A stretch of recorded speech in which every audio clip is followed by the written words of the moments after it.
이 사진을 보니까 옛날 생각이 나네요. 20년 전 사진 여기다 올려놔서 깜짝 놀랐는데.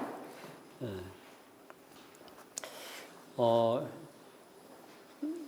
다른 분들 앞에 쓸 때는 그렇게 많이 안 떨리는데 젊은 분들 앞에 이렇게 서면은 굉장히 떨립니다. 그러니까 여러분들이 그런 것 좀 참작해 주시기 바랍니다. 이제 여기까지 오다 보니까 굉장히 익숙한 길로 계속 차가 들어오더라고요. 그래서 여기 봤더니 제가 이제 회사를 은퇴하고 이렇게 한 6년 가까이 개인 사업을 하는 과정에서 방문했던 분이엘 요양병원이 바로 이 담 너머에 있더라고요. 그래서 한 달에 한두 번씩 거의 6년 비가 오나 눈이 오나 항상 들렀던 그런 기억이 나는데 이렇게 가까이에 이런 시설이 있다는 게 저는 몰랐습니다.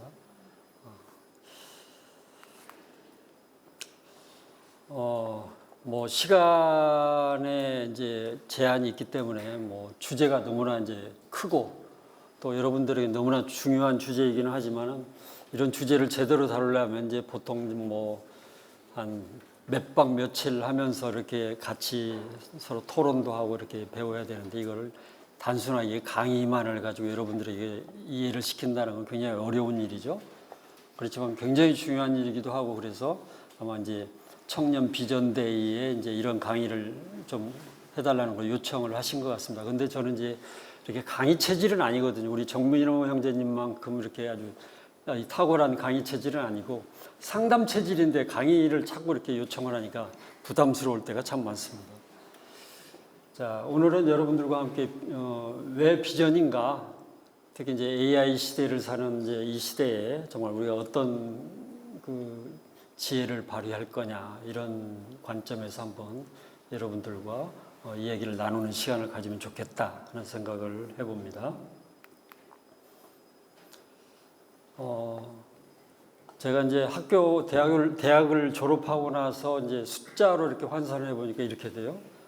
이제 뭐냐면 이제 군대 3년, 그 다음에 회사에서 30년, 그 다음에 6년간 개인 사업, 그 다음에 이제 또 다시 이제 회사에 들어가서 3년, 재단에 들어가서 3년, 그 다음에 이제 나머지 이제 이게 이제 저의 숫자로만 환산한 이제 저의 인생이 아닌가 하는 생각을 해봅니다. 여러 가지 이 과정에서 이렇게 보면 저희가 회사에 딱 입사했을 때가 어떤 시대였냐면 타자기를 치는 시대, 컴퓨터가 없던 시대, 타자기로 일하던 시대. 그러다가 한 3, 4년 지나니까 이제 처음으로 회사에 컴퓨터가 IBM 컴퓨터가 공급이 됐는데 컴퓨터 값이 얼마였냐면 그때 당시 그러니까 40년, 50년 전에 컴퓨터 값이 얼마였냐면 880만 원. 지금으로 돈을 환산하면 1억이 될 것 같아요. 그 정도. 그래서 그것이 이제 각 부서에 한 대씩만 배치돼서 한 대씩만 배치돼가지고 컴퓨터를 IBM 컴퓨터를 이렇게 쓰던 시절이 있었는데 지금도 황당한 게 그때 당시 이제 각 부서마다 전산 담당들이 있었어요. 그래서 전산 담당들이 이제 우리가 이렇게 옆에 컴퓨터 가까이 가면 옆에 가까이 오지 뒷짐지고 보라. 잘못 누르면 큰일 난다. 사기쳤던 그런 일이 생각이 나는데 그러다가 이제 정보화 혁명이 들어서면서 2000년대에 들어서면서 그 팜탑 이렇게 손에는 커다란 그런 팜탑 그다음에 이제 핸드폰 이렇게 현재까지 이렇게 오게 됐죠. 그래서 이제 AI 혁명에 이르는 이 전 과정들을 우리가 지금 거쳐오는 시대에 살고 있지 않나 하는 생각을 합니다. 이제 은퇴를 하고 나니까 참 이제 어떻게 보면 기계적으로 계속 살다가 이제 과연 뭘 할까? 주변에서는 아무 생각하지 말고 무조건 쉬어라, 막 놀러 다녀라 좀. 뭐 그래서 6개월 정도만 이렇게 좀 그런 시간을 갖자 해가지고 이것저것 뭐 자전거도 타고 등산도 다니고 뭐 운동도 하고 뭐 그런데 몇 개월 하고 나니까 도저히 안 되겠어요. 뭔가 의미 있는 일을 하자 해서 시도했던 게 여러 가지가 있습니다. 그래서 그동안 이제 직장을 다니면서 30여 년 이제 BBB 사역을 하면서 이제 그동안 이렇게 우리가 축적했던 여러 가지 사역의 자료들 이런 것들을 한번 혼자만 그냥 컴퓨터에 저장해 놓지 말고 이거를 좀 공개하자. 그래서 이제 블로그 활동을 시작했고, 그래서 블로그를 이렇게 한 2년여 동안 지금 이렇게 활동을 하고 있고요. 그 다음에 이제 그러고 나니까 이제 제가 은퇴 기념으로 우리 집사람이 이제 전기 자전거를 사줘가지고 이제 그거 가지고 야 그냥 자전거만 타지 말고 배민 라이더를 하면서 현장 깊숙이에서 깊은 어떤 그런 체험을 한번 해보자. 살아있는 체험을 해보자 해서 이제 땀을 흘리면서 여러분들이 좋아하는 뭐 여러 가지 뭐 마라탕도 나르고 묘화정도 나르고 설빙도 나르고 뭐 신전 떡볶이 뭐 등등 온갖 그 다양한 음식들을 다 날라보면서 굉장히 많은 경험들을 참 이거는 돈 주고도 못하는 아름다운 경험이구나 이런 것들을 많이 경험하게 되고 그 다음에 이제 청년들과 좀 대화할 수 있는 그런 뭐 뭔가를 한번 모멘텀을 만들어 보자 해서 바리스타 또 도전해 가지고 적어도 국제 자격증을 가지고 있습니다. 그냥 대단한 건 아닌데 그래서 바리스타 자격을 딱 여기에 나와 있는 그 커피 모양이 제가 만든 겁니다. 그래서 바리스타 자격을 따고 그 다음에 이제 병원 동행 서비스라고 이제 암 환자분들이랄지 굉장히 몸이 불편한 분들 이렇게 병원 동행해서 그분들을 이렇게 진료받게 하고 이런 과정들을 거치는 그러면서 그분들을 전도하고 이렇게 할 수 있는 기회들을 만들고 이런 굉장히 이제 의미 있는 시간들을 보냈고요. 그 다음에 이제 전자책 같은 것도 한번 전자책을 보게 되는데 어떻게 하면 이것이 어떻게 만들어지는가 이런 것도 한번 생각해 보게 되면서 이제 전자책 작가로서의 일시적으로 그런 활동도 했는데 전자책을 이렇게 출판을 했는데 중요한 건 아무도 보지 않는다는 거.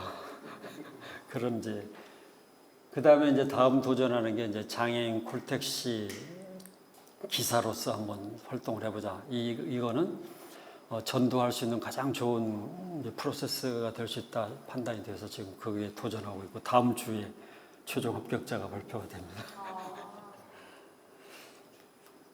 자, 오늘은 여러분들과 함께 이제 본론으로 들어가서 이제 시대의 변화상, 그 다음에 비전이란 뭐냐, 그 다음에 비전이 왜 중요한가, 그 다음에 비전의 어떤 성공적인 실행을 위해서 무엇을 해야 되는가, 이런 등등의 내용을 중심으로 한번 간단히 생각들을 나누도록 하겠습니다.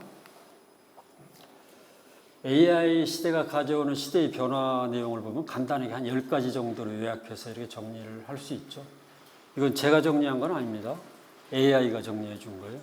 너무나 탁월하게 잘 정리를 하는 것 같아요. 요즘 뭐 AI 수준이 워낙 좋아가지고.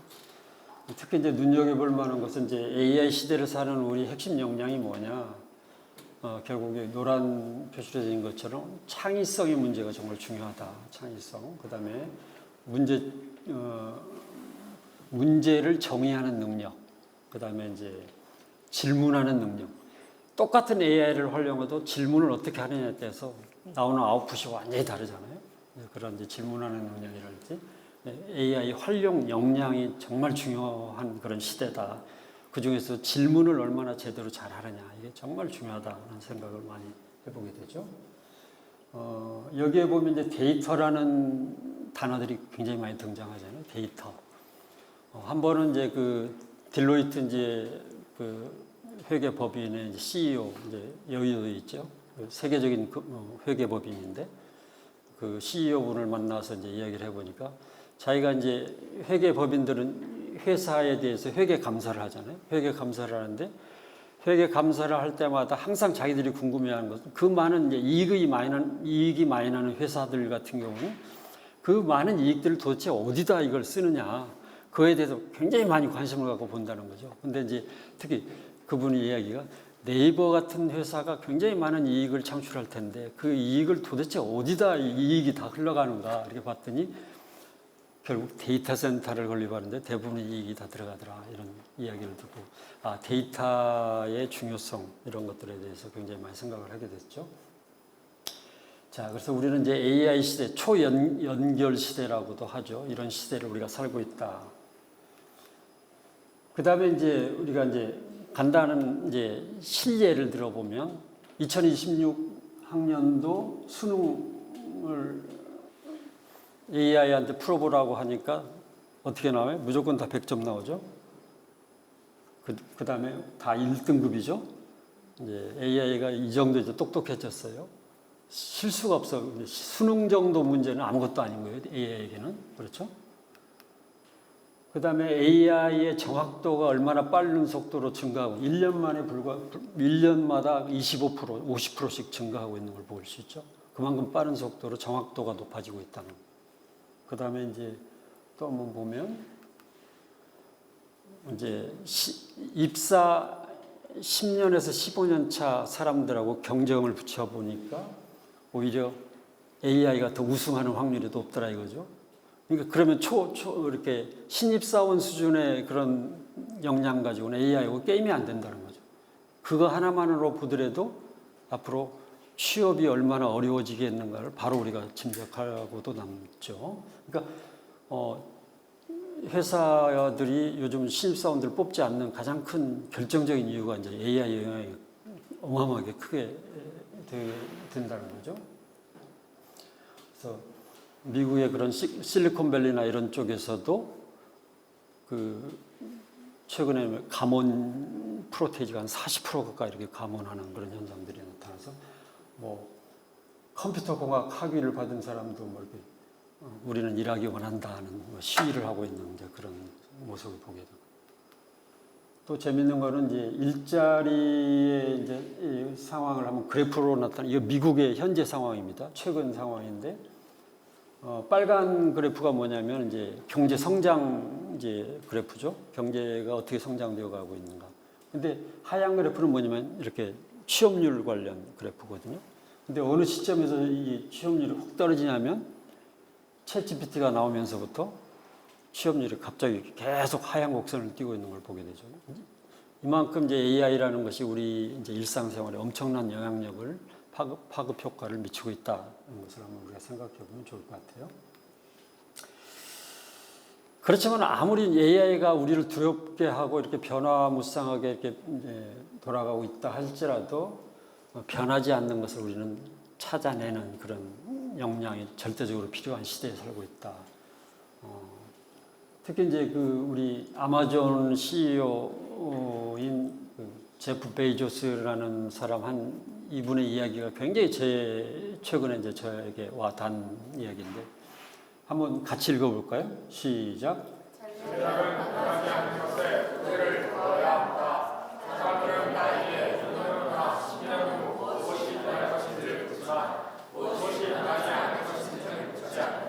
네, 사람들은 변하는 것에만 관심이 있지 변하지 않는 것에는 별 관심이 없다는 거죠.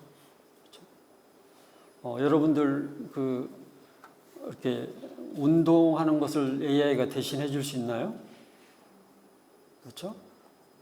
여러분 맛있게 먹는 음식을 AI가 대신 먹어줄 수 있나요? 한번 여러분이 여러 가지 상상의 나래를 펴서 여러분 주변에서 여러분 스스로에 있어서 이렇게 변하지 않는 것들이 요소들이 뭔가 한번 곰곰이 생각해 보면 거기서 이제 해답을 거기서부터 찾기 시작할 수 있다는 거죠. 그렇죠? 그래서 우리는 항상 이제 변하지 않는 것들이 과연 뭘까? 거기에 집중하면 AI의 큰 영향권 없이 우리가 그걸 돌파해 나갈 수 있는 기회를 찾을 수 있다는 그런 의미죠.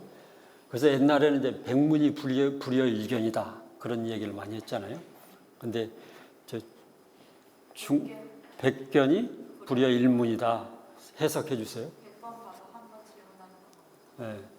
100번 봐도 한 번 질문한 것보다도 못하다. 질문을 잘하는 사람이 앞으로 굉장히 경쟁력이 있다. 그런 얘기를 하죠. 그래서 변하지 않는 것, 변하지 않는 거를 말씀으로 찾는다면 주는 영존하시다. 시편 말씀이나 또 예수님께서도 마태복음 24장에서 천지는 없어지겠으나 뭐예요? 그렇죠. 내 말은 1.1획도 변하지 않을 것이다. 그렇죠? 여러분들이 말씀에 붙들려 있다는 건 대단한 특권이죠. 그렇죠? 세상의 어떤 변화무쌍한 것이 현혹되지 않고 정말 하나님의 말씀에 집중되고 거기에 우리가 흔들리지 않고 거기에 집중한다면 이 AI 시대 속에서 여러분은 절대 경쟁력을 잃지 않는 그런 이제 삶을 살지 않겠는가 하는 생각을 해봅니다. 자, 그렇다면 우리가 이제 좀 이제 철학적으로 들어간다면 우리의 인생에서 가장 중요한 세 가지 질문이라고 여러분 아시는 분들은 아시겠습니다. 뭘 것 같아요? 여러분 스스로에게 질문을 해본 분도 계실 거고 질문을 안 해본 분도 계실 수도 있지만 한번 볼까요? 당신은 누굽니까? 존재 목적에 가는 거죠. 두 번째는 뭐예요? 무엇을 위해서 살 것이냐. 그렇죠? 세 번째는 당신은 어디로 갈 거냐. 이 세 가지 질문에 대해서 답변할 수 있는 사람은 정말 행복한 사람이다. 복받은 사람이다. 적어도 크리스찬이라면 이 세 가지 질문에 분명히 답변할 수 있는 사람들이라고 생각을 합니다. 아멘? 네. 그렇죠? 그래서 여러분들은 누굽니까? 정답을 얘기했어요. 그 닐 앤더슨이라는 분이 쓴 책에 보면 이제 내가 누구인지 알았습니다라는 그런 책이 있어요. 근데 그 책에 보면 첫 번째 챕터에 이런 답변, 이제 질문이 나오죠. 당신은 누굽니까? 저는 송기정이라는 사람입니다. 그러면, 그거는 당신을 부르게 만들어 하는 이름 석자일 뿐이지 당신 본질은 아니지 않습니까? 이렇게 계속 질문을 들어가거든요. 그러다 최종 결론은 결국 하나님의 자녀라는 결론에 도달하는 걸 보게 되죠. 그래서 여러분들의 정체성이 하나님의 자녀라는 그런 정체성. 그럼 당신은 무엇을 위해서 살 것이냐? 이제 이런 거. 그 다음에 우리는 어디로 갈 거냐? 크리스찬들은 이거에 대해서 분명한 대답을 할 수 있는 사람들이라고 저는 믿습니다. 자, 그렇다면 우리가 왜 비전인가? 비전을 이야기한다면 결국 이제 두 가지 갈림길에서 우리는 서 있게 되죠. 창조론을 쫓을 것이냐 아니면 진화론을 쫓을 것이냐. 진화론의 본질적인 개념은 뭐예요? 우연이라는 것에 근거를 두고 있잖아요. 우연히 존재한다는 생각을 가지고 있는 사람들이 무슨 비전은 의미가 없는 거거든요. 그냥 우연히 존재하고 우연히 살아가고 우연히 죽는 걸로 이렇게 생각한다면 비전이라는 건 생각할 필요도 없고 막연히 살아가는 수밖에 없는 그런 거예요. 어느 정도 목표 같은 거 가지고 살지 몰라도 정말 우리가 말하는 비전을 가지고 산다는 것은 유물론적인 그런 사관에 사로잡힌 사람들은 살아갈 수 없는 거죠. 결국 창조주를 인정하는 창조주의 목적, 창조 목적을 이해하는 사람들만이 비전을 말할 수 있는 자격이 있는 거죠. 여러분들 주위에 한번 다 둘러보세요. 아무리 하찮은 거라도 저절로 만들어진 거 하나도 없죠. 목적 없이 존재하는 거 하나나 있나 한번 보세요. 저 벽에 걸려있는 다이소에서 파는 저는 공품서 저것도 재미로 만든 거 아니잖아요. 만든 분이 분명히 목적을 가지고 만들었단 말이죠. 세상에 존재하는 모든 것은 다 목적을 가지고 존재하는 거죠. 그렇죠? 그렇다면 그 목적을 가지고 존재하는 그것을 만든 사람, 만든 분의 목적에 맞게 활용될 때, 사용되어질 때 의미가 있는 거 아니겠어요? 그렇죠? 누가 한번 목소리 좋다고 생각하는 분 읽어주시겠어요? 진주영 형제님. 제일 앞에. 처음부터 네. 네. 물이 없으면 죽습니다. 그러나 물을 위해 사는 사람은 없습니다. 피가 없으면 죽습니다. 그러나 피를 위해 사는 사람은 없습니다. 공기가 없으면 죽습니다. 그러나 공기를 위해 사는 사람은 없습니다. 하늘에 나는 비행기는 기름이 없이는 날 수 없습니다. 그러나 비행기가 기름을 위해 존재하지 않습니다. 비행기가 존재하는 목적은 승객들의 목적지까지 안전하게 인도하는 것입니다. 우리의 인생의 목적도 물이나 피나 공기를 위해 사는 것이 될 수 없습니다. 하나님이 창조하신 목적에 따라 살 때 의미가 있습니다. 하나님이 창조하신 목적은 하나님의 영화롭게 하는 것입니다. 하나님을 영화롭게 한다는 것은 하나님을 기쁘시게 한다는 것입니다. 하나님이 가장 기뻐하시는 것은 모든 인간이 하나님께로 돌아오는 것입니다. 이것이 하나님의 궁극적인 뜻입니다. 우리의 인생의 목적이 하나님의 창조하신 목적에 맞춰 살 때 의미가 있습니다. 하나님을 제대로 알고 하나님을 알게 하는 인생이 될 때 진정 행복하게 됩니다. 아멘입니까? 아멘. 사실은 오늘 여러분들한테 알려드린 이 글 안에 다 포함되어 있다고 생각합니다. 이 글을 한번 조용히 묵상해 보시면 뭐 비전의 의미가 다 이해가 될 거라고 생각합니다. 그래서 우리가 비전을 이야기하기 전에 이제 전체적인 이제 한 틀을 구조를 한번 이야기하면 이해하면 좋을 것 같아요. 그래서 우리가 이제 인생의 골든 체인이라고 있죠. 일기 때는 한번 제가 이걸 설명을 드렸던 건 이게 워낙 중요한 거거든요. 사실 이것만 가지고도 1시간 정도 우리가 서로 나누면 참 좋은데, 자, 인생의 골든 체인의 가장 중요한 키워드가 뭐냐? 바로 만남입니다. 만남. 우리는 인생을 살아가면서 수많은 만남들이 있잖아요. 부모님과의 만남, 그 다음에 친구들과의 만남, 스승과의 만남, 심지어는 사건과의 만남. 어떤 사람들은 어떤 책 한 권과의 만남을 통해서도 인생이 바뀌는 그런 경우가 있잖아요. 그렇죠? 만남은 너무너무 중요합니다. 그렇지만 우리가 부모님과의 만남을 바꿀 수는 없잖아요. 그렇죠? 그렇지만 다양한 또 기타의 만남에서는 우리가 바꿀 수 있는 찬스가 있는 거죠. 그렇죠? 사람은 누구를 만나느냐에 따라서 우리 인생의 레벨이 달라지는 거죠. 그렇죠? 가장 중요한 만남이 뭐예요? 여러분의 인생에서 가장 중요한 만남이 뭡니까? 바로 예수님과의 만남이라고 할 수 있죠. 크리스찬이라면. 저도 과거에는 저희 친구들이 저를 전도하기 위해서 대학생 때 엄청나게 친구들에게 상처를 많이 줬던 적이 있어요. 야, 세상에 할 짓이 없어서 그런 짓 하냐? 그런 거 믿으려면 내 주먹을 믿고 만다. 친구들이 정말 저희 전도하기 가장 어려운 상대가 저였어요.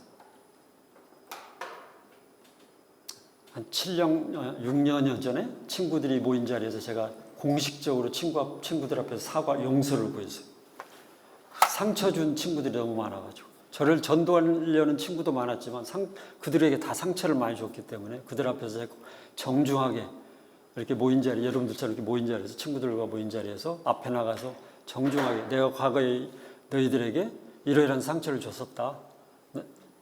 그렇지만 이제는 여러분들에게 용서를 구한다. 그랬더니 친구들이 와 박수치면서 용서해 준다. 뭐 그랬었던 적이 있는데, 그렇지만 주님의 은혜로 주님을 만나게 됐죠. 제 인생에서 가장 위대한 사건이자 가장 위대한 만남이었죠. 어떤 것과도 바꿀 수 없는 위대한 만남. 그렇죠? 누구를 만나냐에 따라서 우리 생각이 바뀌고, 시각이 바뀌면 언어가 바뀌고, 행동이 바뀌고, 습관이 바뀌고, 인격이 바뀌고, 인생이 바뀌게 되는 거죠. 그렇죠? 그래서 우리가 비전이라고 이야기한다면 이 체인 안에서 뭐예요? 체인 안에서 이 시각에 해당하는 거. 시각에 해당하는 거, 무슨 관이라고 그러죠? 인생관, 가치관, 시각에 해당되는 게 비전에 관련된 그런 영역이라고 할 수 있죠. 그래서 왼쪽에 해당되는 영역, Y의 영역, 목적의 영역, 오른쪽에 해당되는 게 뭐예요? 목표에 관련된 영역, What의 영역이라고 그렇게 할 수 있죠. 근데 대부분의 사람들은 항상 오른쪽 영역에 집중하는 경향이 있죠. 그렇죠? 왼쪽을 우습게 알아요. 그렇지만 진짜 중요한 건 왼쪽의 영역이 다 포함되어 있는데, 그렇죠? 그래서 사실은 이 Y, 방향, 아무리 우리가 어떤 레벨업을 해도 그 방향이 잘못되면 아무런 의미가 없잖아요. 여러분들이 양평으로 오려고 했는데 갑자기 저쪽 서쪽 서산으로 가버리면 안 되잖아요. 네? 여기 참석 못 하잖아요. 그렇죠? 그래서 만남의 수준을 높이면 인생의 수준이 높아진다. 자, 좌우에 있는 분들에게 좋은 만남을 이렇게 함께해서 서로 이렇게 격려가 됩니다. 서로 인사 한 번씩 하시죠.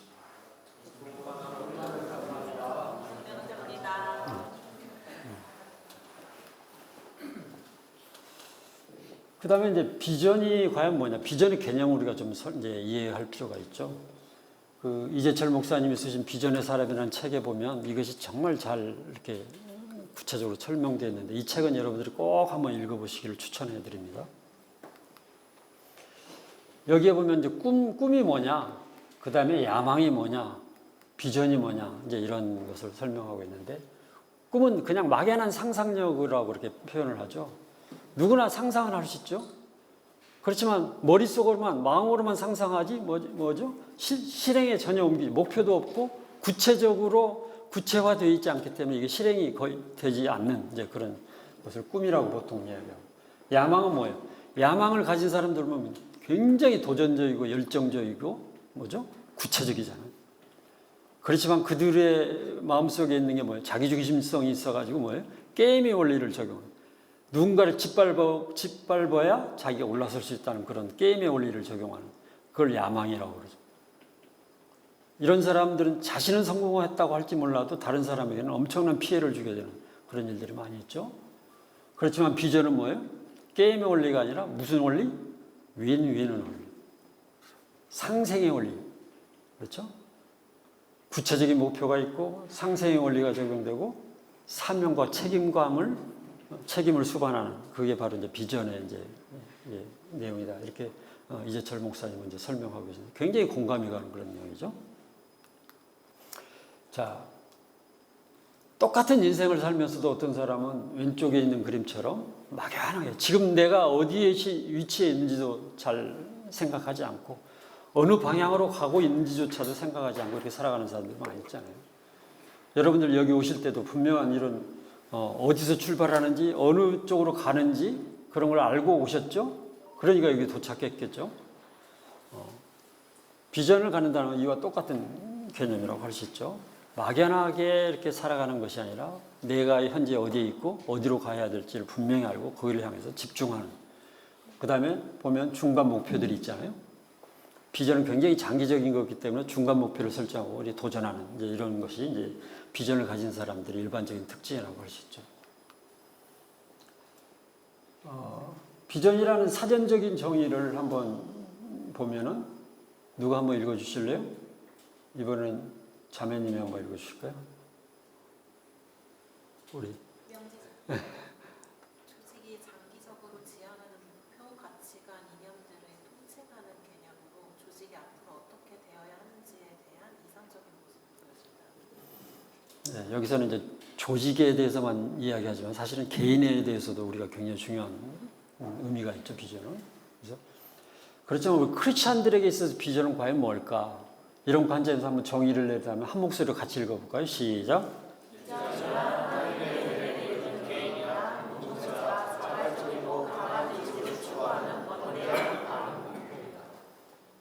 하나님의 은혜를 입은 개인 또는 공동체가 뭐예요?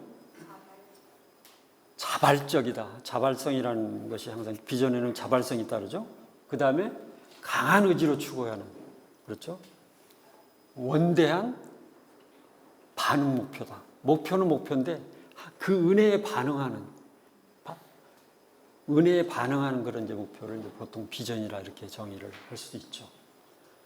그래서 그 잠언 29장 18절에 보면 NASB 성경에 보면 이제 묵시가 없는 백성이 방자에 행하거냐 이거를 비전이라는 단어로 이렇게 번역이 되어 있는 것을 보게 되죠. 예수님의 비전에 대해서도 한번 우리가 생각을 해보면 예수님의 비전 역시도 항상 하나님의 나라라는 것에 초점을 맞추고 계셨다는 것을 우리는 이제 눈여겨볼 수 있죠.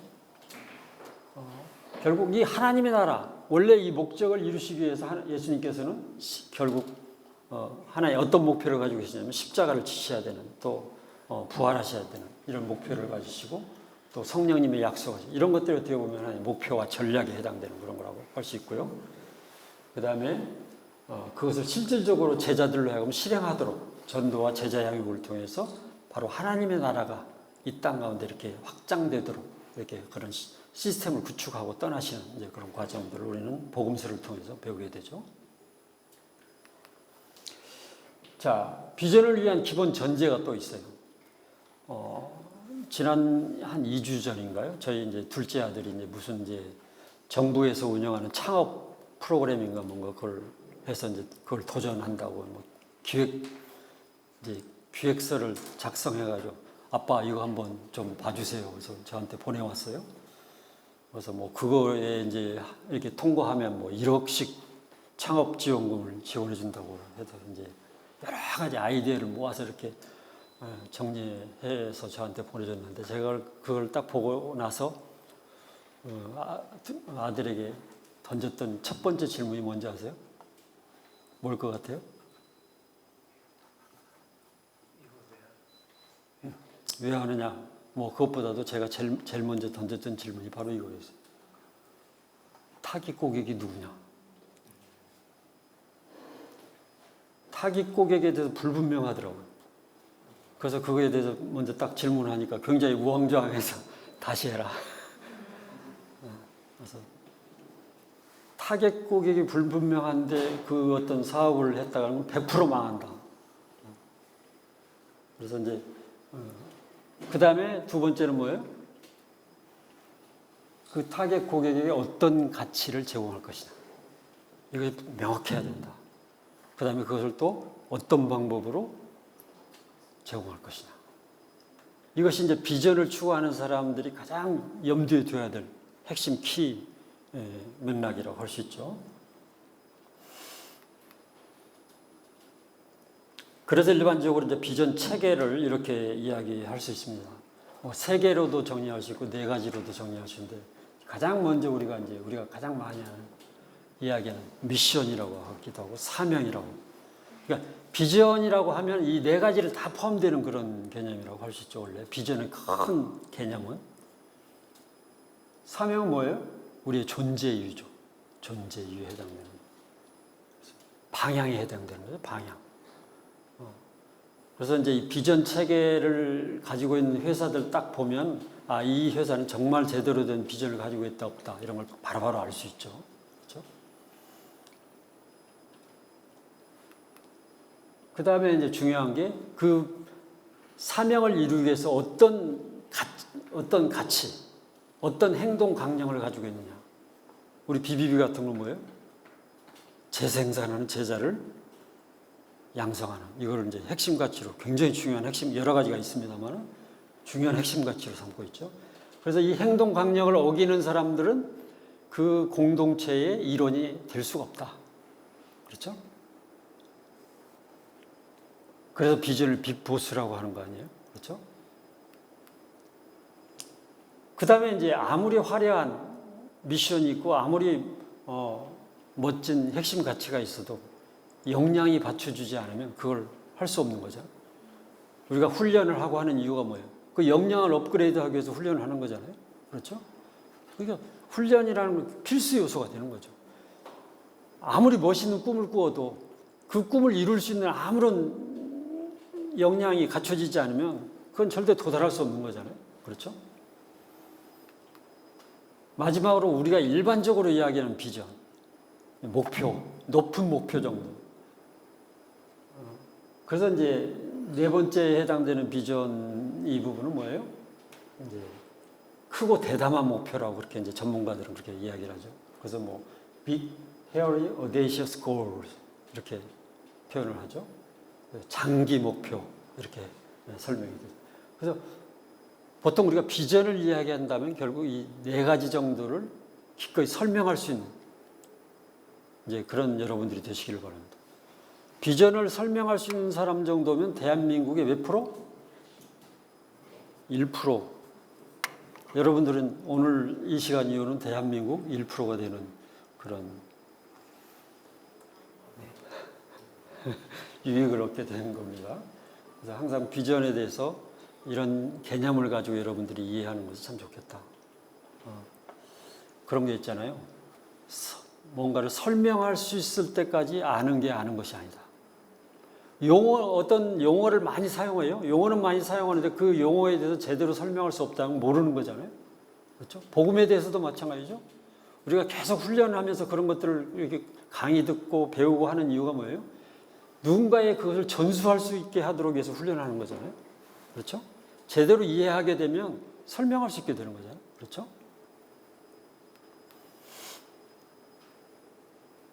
또 한 가지 비전 체계를 이해하는 굉장히 중요한 이제 그림인데요.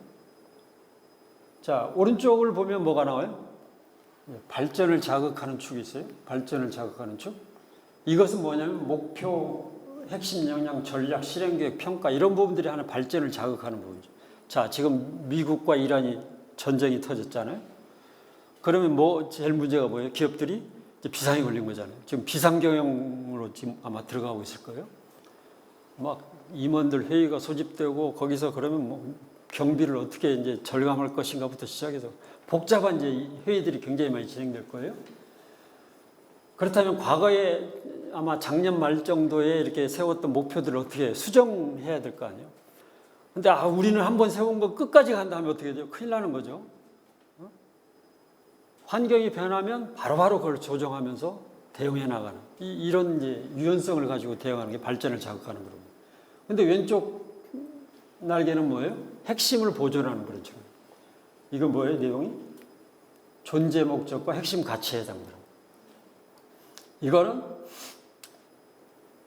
공동체가 존재하는 한 불변이다. 공동체가 존재하는 한 변할 수 없는 거다.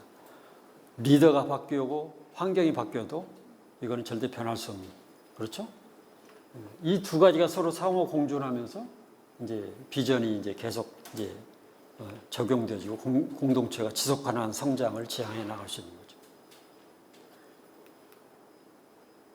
그래서 환경이 변해도 리더가 바뀌어도 항상 우리의 존재 목적과 핵심 가치는 변하지 않는다. 또 비전 체계를 이해하는 그림 중에 하나가 바로 이렇게 보면 앞에 이제 우리가 봤던 내용하고 이 세 가지 그림만 여러분들이 오늘 잘 이해한다면 다른 거 다 잊어버려도 상관없어요. 그렇죠? 존재 목적은 뭐예요? 북극성과 같이 이렇게 빛나는 별처럼 계속 우리에게 방향을 제시해주는 저게 이제 존재 목적에 해당되는 그런 거고. 그 다음에 이제 뭐예요? 핵심 가치는 뭐예요? 이제 중간 목표가 있잖아요. 장기 목표라고 그러죠. 중간 목표가 있고 그 목표를 향해서 계속 걸어가는 길이 있잖아요. 길을 따라서 그 기준에 따라서 가는. 그게 이제 핵심 가치에 해당되는 거예요. 만약에 이 길을 벗어나서 자기 마음대로 이렇게 하는 이런 사람들은 이제 어떤 CEO들은 미국의 유명한 모 CEO는 그런 사람들이 가장 회사에 먼저 쫓아내야 할 사람이다. 뭐 이렇게까지 이제 극단적인 표현을 이제 하기도 하는 걸 봤는데 그 정도로 핵심 가치가 중요해요. 아주 오래전에 그 존슨앤존슨의 이제 한국 지사 사장 되시는 분을 만나서 이제 대화를 나누다 보니까 존슨앤존슨이 어떻게 세계적인 기업이 됐습니까? 그 비결이 뭡니까? 그렇게 물어봤을 때 그분의 답변이 아주 굉장히 명언이었어요. 우리가 이렇게 세계적인 기업이 되게 한 가장 큰 이유는 하나는 다른 거 없다. 우리의 핵심 가치였다. 우리 핵심 가치였다. 뭐 타이레놀 사건 때문에 존슨앤존슨 큰 문제가 생겼을 때 그걸 전부 모든 물품을 다 회수해가지고 엄청난 회사가 손해를 감수하면서도 그 물품을 다 회수하고 고객들에게 진정한 사과를 하고 그런 조치를 취했기 때문에 결국 오늘날에 이렇게 존슨앤존슨이 됐다 그런 고백을 하는 걸 들었는데 바로 이런 거죠. 핵심 가치가 그만큼 중요한 거죠. 우리 BBB에서 핵심 가치의 첫 번째가 뭐예요? 재생산하는 순장을 양성하는 그거잖아요. 그렇죠? 그거를 아무도 안 한다. BBB에 속했는데 그 일을 안 한다. 그럼 뭐예요? BBB에서 쫓겨날 수도 있다. 쫓겨나지 않겠지만은. 그래서 이제 우리가 비전을 실행하기에 앞서서 항상 염두에 둬야 될 거는 왜 해야 되는지, 왜 이 일을 해야 되는지, 그 다음에 무엇을 해야 되는지, 어떻게 해야 되는지, 그 다음에 구체적인 계획이 무엇인지 또 뭐예요? 이것을 했을 때 우리에게 어떤 유익이 있는지 이런 것들을 항상 이제 리더들은 지속적으로 커뮤니케이션 해야 됩니다. 그렇죠? 그래서 이제 리더들의 커뮤니케이션의 핵심 영역이 바로 이 부분입니다. 그렇죠? 애플의 사명을 한번 볼까요? 애플. 여러분들 애플 핸드폰 쓰시는 분 젊은 분들은 거의 다 쓰시더라고요. 그래, 갤럭시는 뭐 아저씨 핸드폰이라나 뭐 그래도 좋은 걸 어떻게 그것도 괜찮더라고요. 메모하는 것이 좋아서 아주 저는 이제 갤럭시 노트를 계속 쓰고 있는데 여기도 보면 한번 제일 위에 거 한번 같이 읽어볼까요? 시작.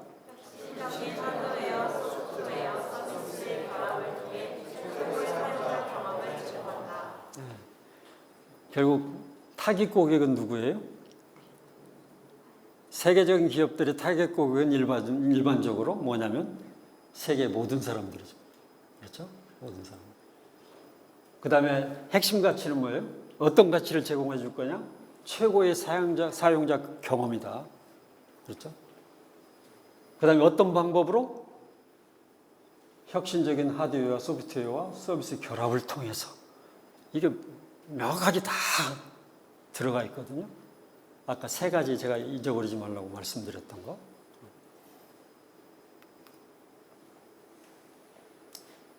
여러분들이 피자 먹으면서 아니면 저기 뭐 햄버거 먹으면서 좋아하는 코카콜라. 코카콜라의 이제 이런 사명 이런 것들도 보면 여러 가지 이제 핵심 이슈들이 있는데 특히 이제 로베르토 괴체타라는 이분은 특별한 분이죠. 괴짜 뭐 CEO 같은 사람인데 이제 이분이 유명한 얘기를 남겨줘. 전 세계 사람들이 피 속에 뭐예요? 코카콜라가 흐르게 하겠다. 저 정도의 그 사명을 가지고 이제 일하면 안 될 일이 어디 있겠어요? 그렇죠? 그러니까 세계적인 기업은 뭔가 달라도 다르죠. 제가 이제 중국 기업들을 만나서 이렇게 이야기하는 거하고 미국의 기업들에 이제 방문해서 이렇게 이야기 들은 거하고 보면 아, 이것 때문에 결국 중국 기업이 미국 기업을 절대 따라갈 수 없구나 하는 걸 이제 경험하게 되는데 뭐냐면 중국 기업들을 만나면 거기 그 회사를 방문하면 제일 먼저 설명하는 게 뭐예요?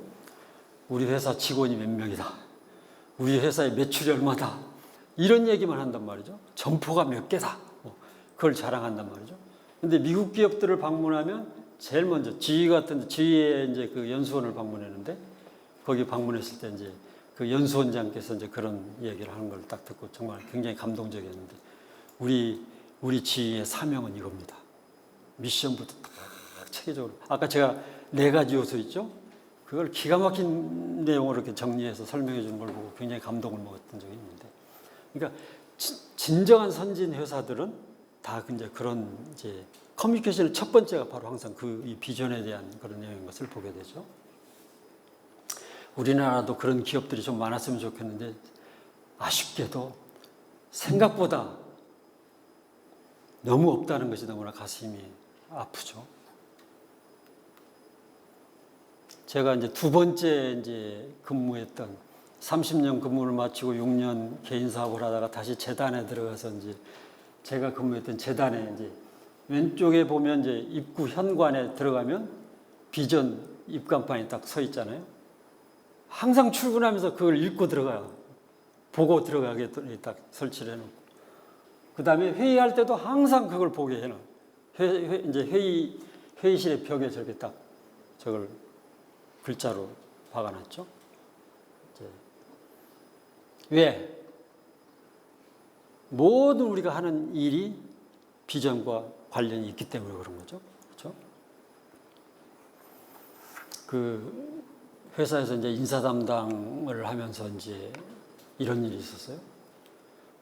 채용 시기가 되면 엄청나게 많은 청탁 전화가 오잖아요. 그렇죠? 저 같은 금융회사에서 근무했으니까 금감원을 비롯해서 심지어 청와대 어디 할 거 엄청나게 오잖아요. 근데 회사의 핵심 가치가 뭐였냐면 고객 만족, 정직과 성실.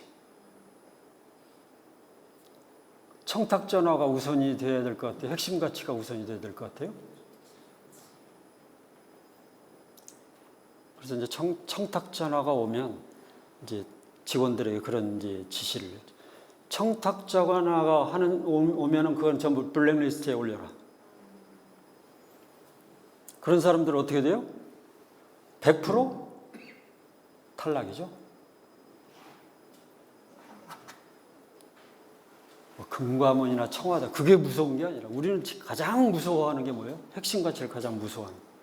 그렇죠? 난리가 나죠. 그렇게 전화를 했는데도 떨어뜨렸다는 온갖 원성을 다 듣죠. 그렇지만 그게 전혀 굴하지 않고 핵심 가치를 끝까지 지켜나가는 이제 그런 이제 여러분들이 직장에서 일할 때도 그런 일들이 굉장히 많을 거예요. 여러분들의 직장에 그런 핵심 가치를 명확히 규정해 놨는지 모르겠지만 이제 그런 걸 끝까지 지켜나가는 그런 사람들이 뭐예요? 일 잘하는 사람, 그런 사람들이 평가도 잘 받고 그런 사람들이 나중에 승진해서 더 큰 일을 할 수 있는 그런 회사의 문화를 만들어 나가는 거. 특히 우리나라도 이제 앞으로 더 선진국이 되려면 그런 기업, 그런 이제 기업의 문화, 또 그런 국가 이런 게 되어야 하지 않나 하는 생각을 해봅니다. 왜 비전이 중요하냐? 설명이 필요 없죠. 그렇죠? 선택과 집중을 하기 위해서 그런 거죠. 그렇죠? 획일적인 개념이 아니에요, 이거는. 그렇죠?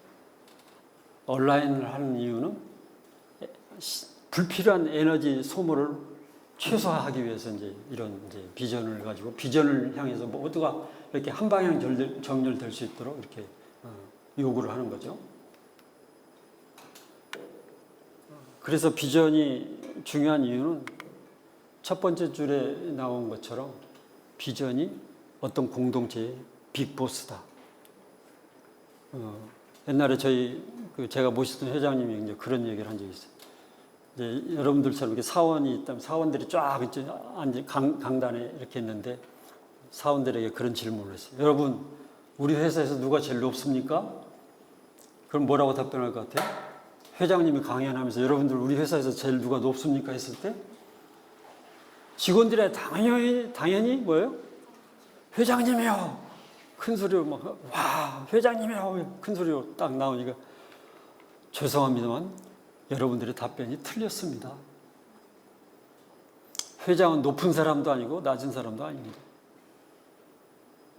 회장은 단지 돕는 역할이 큰 사람일 뿐입니다.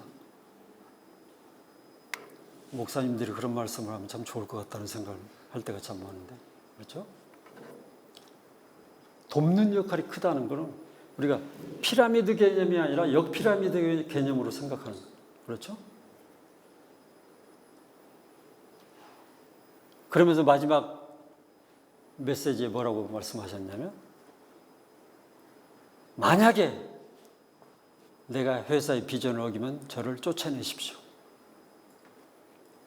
그 정도로 단호하게 이제 비전의 중요성을 그렇게 강조하신 적이 있는데, 비전이 빅보스가 될 때 일관된 의사결정을 할 수 있잖아요. 예를 들어 아까 채용 이야기 했잖아요. 채용 담당자들이 만약에 뭐 어디에서 막 청탁 전화가 전화하면 그걸 들어주기 시작하잖아요. 그럼 일이 3배로 늘어나, 5배로 늘어나요. 근데 핵심 가치에 따라서 일하면 담당자가 모든 것의 기준이 되는 거죠. 담당자의 스스로 판단에 의해서 바로바로 일을 진행하니까 일이 얼마나 쉬워져요. 일이 굉장히 간단해요. 끼워넣을 필요도 없잖아요. 그러니까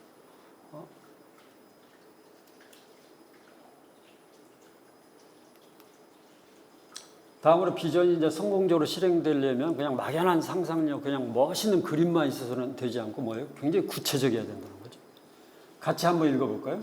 시작.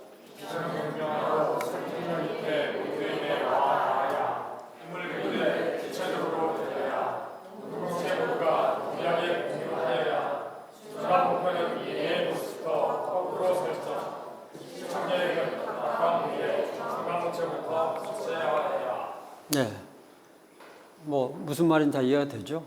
굉장히 구체적이고 설득력 있어야 된다. 그 다음에 굉장히 중요한 공동체 모두가 동일하게 공유해야 된다. 리더 혼자만 알고 있으면 안 된다는 거죠.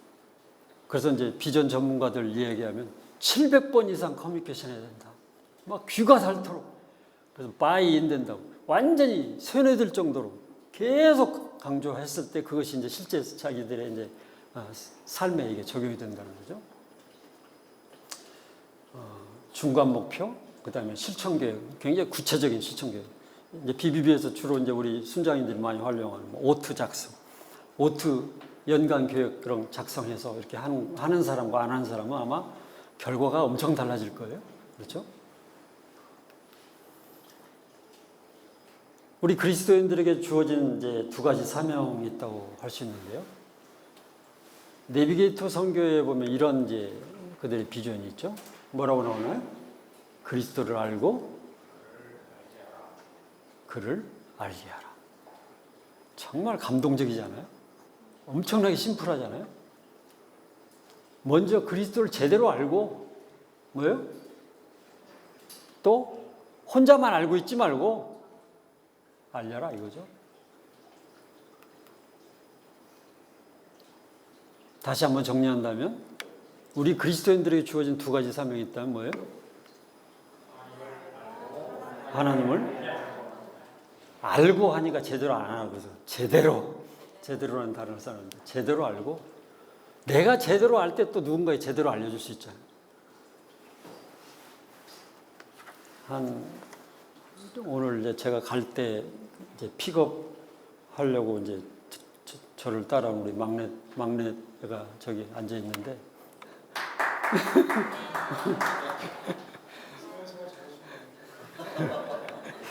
막내가 한 13주, 14주 전인가요? 뭐 그때쯤 저한테 와서 상담을 했어요.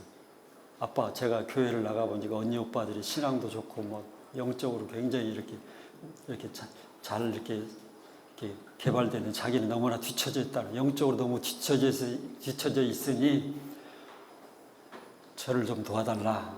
그래서 이제 양육을 이제 시작하게 됐는데 양육을 어떻게 해줄까 그랬더니 기초부터 다시 파달라. 기초부터 사형리부터 시작해서 그다음에 뭐 새생활 시리즈, 오학심, 이제 팔지침 이제 나가고 있어요.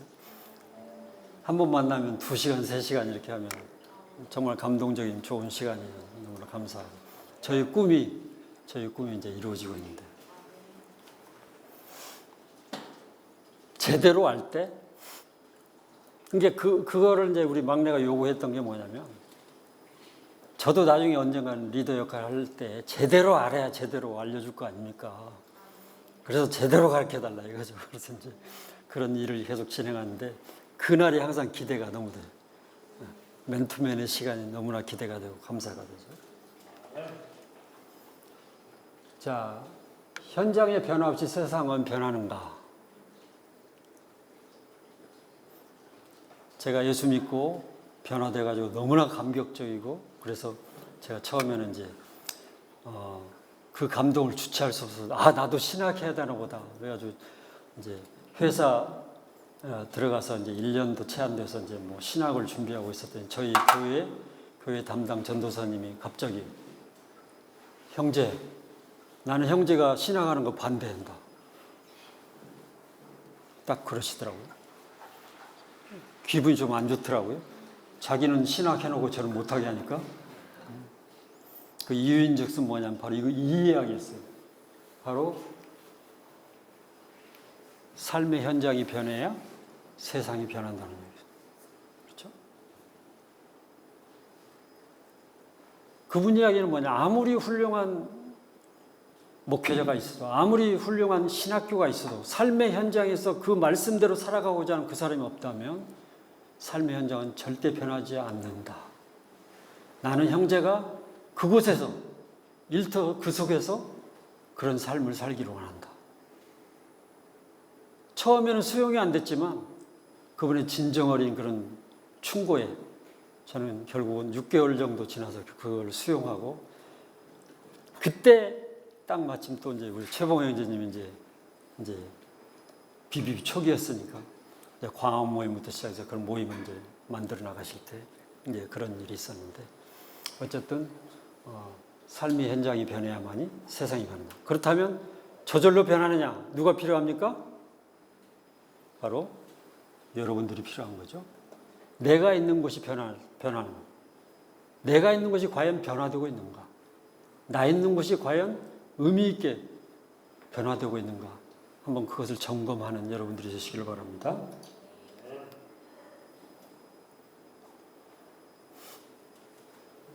데이비드 플랫이라는 분, 레디컬 투게더라는 이 책도 여러분들이 시간이 되면 꼭 한번 읽어보시면 좋을 것 같아요. 굉장히 강력한 메시지를 우리에게 이제 주고 있는데요. 직장이든 건설 현장 노동자든 교사든 학생이든 뭐예요? 일터를 주름 잡는 전문가든 가정주부든 할 것 없이 누구나 뭐예요?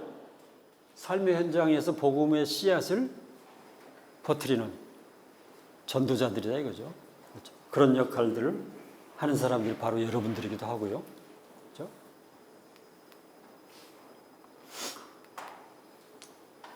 BBB가 추구하는 영적 리더십은 뭐냐? 우리가 신앙생활만 잘하는 그 정도가 아니라 삶의 현장에서도 선한 영향력을 발휘할 수 있는 영향력 있는 지성과 영성을 겸비한 그런 리더를 키우는 것을 목표로 하고 있다.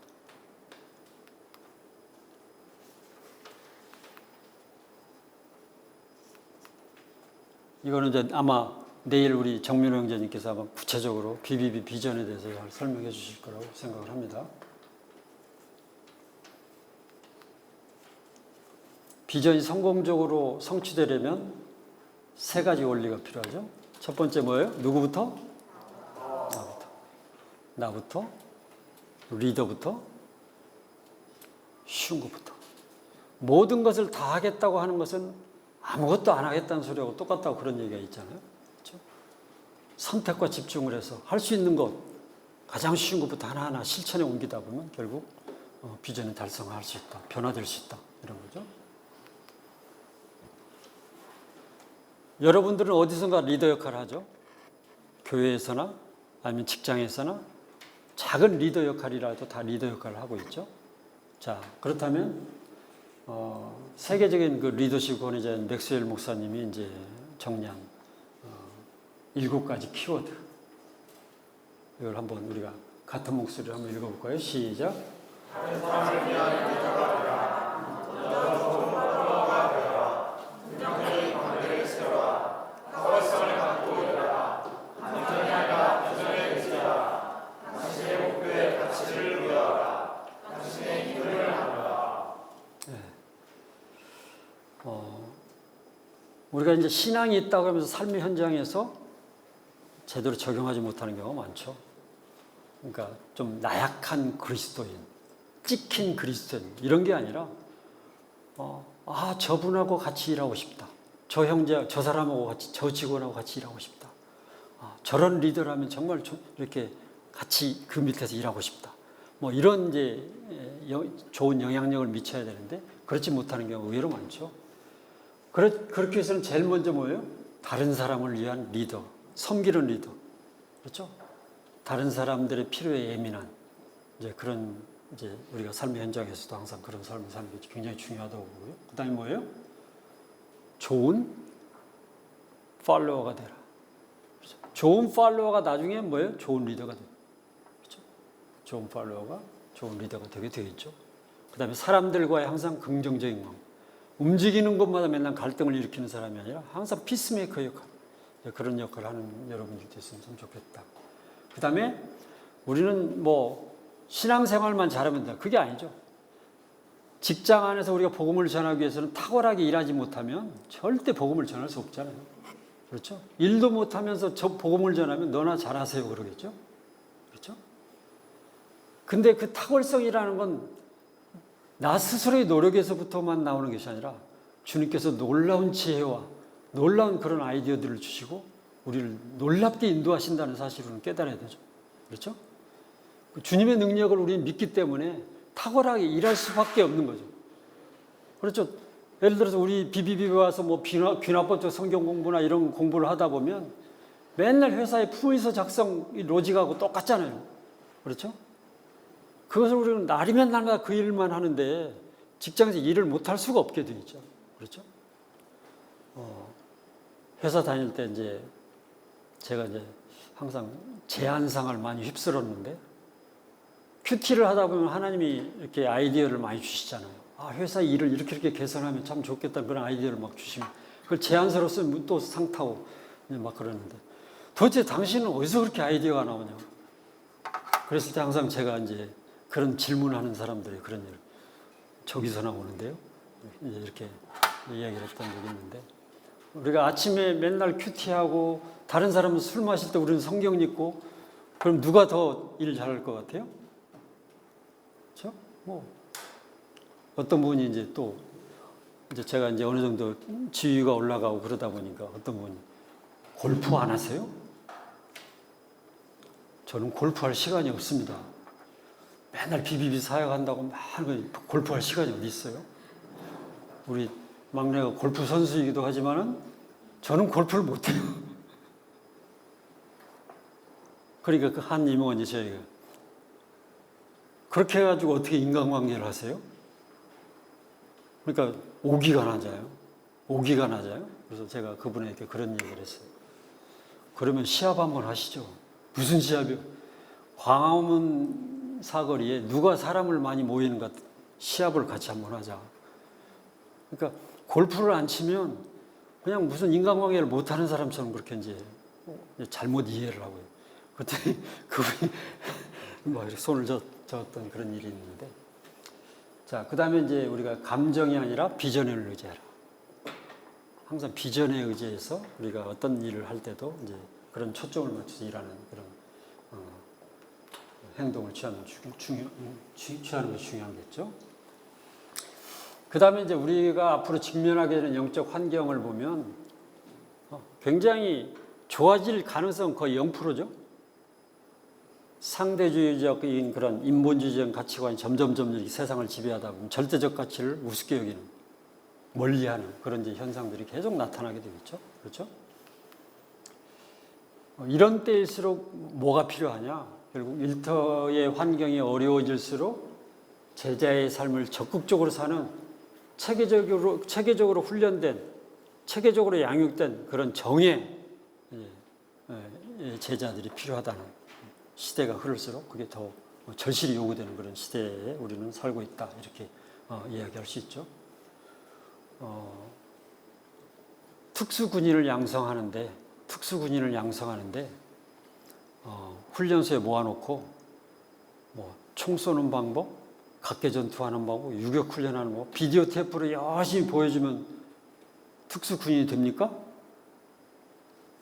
요즘 뭐 교회에서 그런 훈련 많이 하잖아요. 뭐 이렇게 보여만 주는 훈련. 실질적으로 막 이렇게 땀을 흘리고 막 도전하고 노방전도 하다가 막 거절도 당해보고 뭐 쓴맛 단맛 다 경험해보고 이런 사람들이 이제 제대로 된 이제 역할을 할 수 있는 거잖아요. 그렇죠?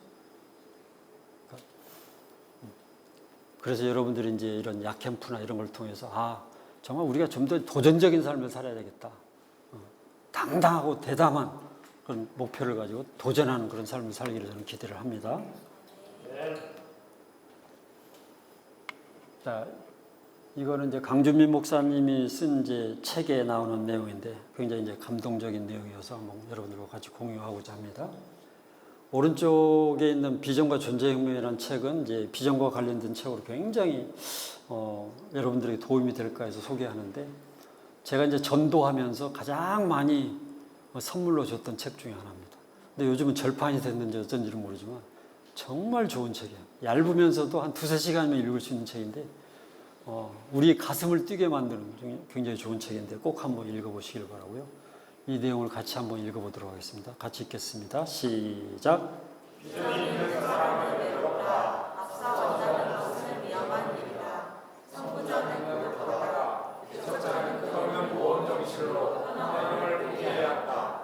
높은 산에 올라가는 것이 지겹듯이 의미 있는 목표를 성취하는 것은 힘겨움이 있다. 그 길에는 상처와 아픔과 고통과 힘이 있다. 그러나 어려운 그들 곁에는 언제나 소중한 발바닥들이 있다. 가치 있는 일을 항상 오르막길이라고 그러죠. 그렇죠? 옛날에 제가 모시던 회장님이 그런 얘기를, 의미 있는 얘기를 하신 적이 있는데 뭐냐면, 여러분 평안하십니까? 편안하십니까? 그러면 여러분이 인생의 내리막길을 걷고 있는지 모릅니다. 편안하겠다고 좋아할 게 아니라 내가 힘들다는 것은 곧 성장하고 있다는 거잖아요. 그렇죠? 가치 있는 일은 항상 오르막길이다. 이제 굉장히 의미 있는 그런 이제 말씀을 한 적이 있는데, 여러분들 이렇게 가치 있는 일을 위해서 도전하고 오히려 힘든 것을 더 자랑스럽게 여기고 그런 삶을 살 수 있기를 기대합니다. 근데 여기 마지막 글에도 나온 것처럼, 그러나 외로운 그들 곁에는 항상 누가 있다? 동반자들이 있다. 동반자들이 있다. 함께 혼자는 안 되잖아요. 군대에서 훈련 혼자 절대 못 하잖아요. 군대에서 훈련 받을 때 혼자 훈련을 하면 절대 못 해요. 같이 하니까 하잖아요. 우리 사역도 마찬가지죠. 어떤 사명을 가지고 같이 움직여 나간다면 혼자 하면 절대 안 돼요. 우리 정민호 형제님 이제 그런 말씀, 이제 인사할 때 함께 하겠습니다. 그런 인사를 해달라고. 굉장히 공감이 가죠. 함께 옆에 있어만 줘도 우리 서로에게 굉장히 힘이 되죠. 동일한 비전을 가지고 함께 나가는 사람들이 옆에 항상 있어만 줘도 힘이 되고 격려가 되는, 여러분들이 서로 동반자, 동역자가 되기를 바랍니다. 좌우에 있는 분들에게 형제님은, 자매님은 저의 동역자이십니다. 서로 인사 한번 하시죠.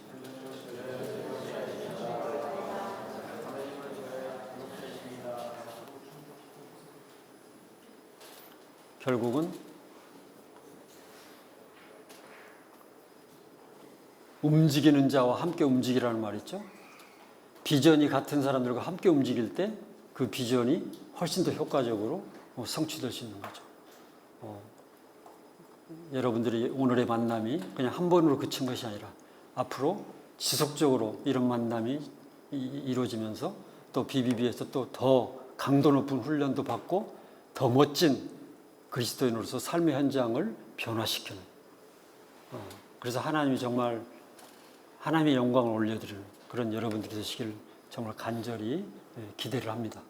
네.